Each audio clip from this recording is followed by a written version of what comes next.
നിങ്ങളുടെ ഇഷ്ട പരമ്പരകൾ എക്സ്ക്ലൂസീവായി സൺ നെക്സ്റ്റ് ആപ്പിലൂടെ തികച്ചും ഫ്രീ ആയി ഇപ്പോഴേ ആപ്പ് ഡൗൺലോഡ് ചെയ്യൂ. വെളിച്ചം നിഷേധിക്കപ്പെട്ട കണ്ണുകൾക്ക് അത് മടക്കി നൽകാൻ വേണ്ടിയാണ് ഞാൻ തന്നോട് വരാൻ പറഞ്ഞത്. ജാൻസി, കണ്ണുകളുടെ കെട്ടടിക്കൂ.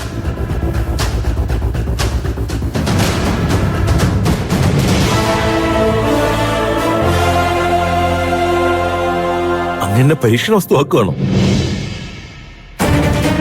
അല്ല, പക്ഷെ തോൽക്കുന്ന പരീക്ഷണങ്ങൾ ത്രിവിക്രമൻ തമ്പി ചെയ്യാറില്ല.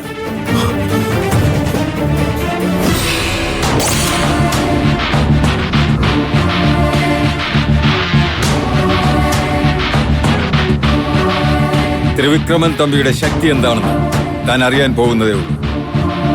ശാസ്ത്രത്തിനും മേലെയുള്ള എന്റെ കഴിവ് താൻ മനസ്സിലാക്കാൻ പോവുകയാണ്.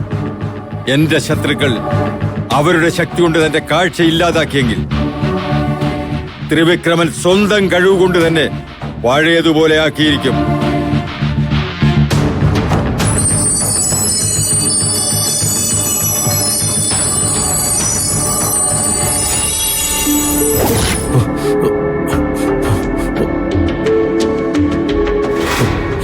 ജോസ്, നീ എന്നെ കാണുന്നുണ്ടോ?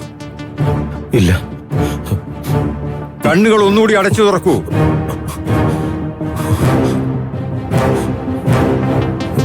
ഒരു നിഴല് പോലെ കാണാം.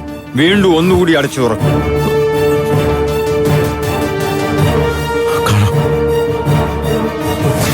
എനിക്ക് അങ്ങനെ കാണാം. എനിക്ക് കാഴ്ച തിരിച്ചു കിട്ടി. എനിക്കെല്ലാം കാണാം. അങ്ങ് ശാസ്ത്രത്തെ തോൽപ്പിച്ചു. അങ്ങ് സർവജ്ഞനാണ്, ദൈവതുല്യനാണ്. ദൈവതുല്യനല്ല, ദൈവത്തെക്കാൾ മേലെ. അവിടെയാണ് ത്രിവിക്രമന്റെ സ്ഥാനം. ഇനി എല്ലാവരും ശ്രദ്ധിച്ചു കേട്ടോളൂ. നമ്മുടെ മുൻപിലെ ഒരേ ഒരു ലക്ഷ്യം പൂത്തറയ്ക്കൽ തറവാട്.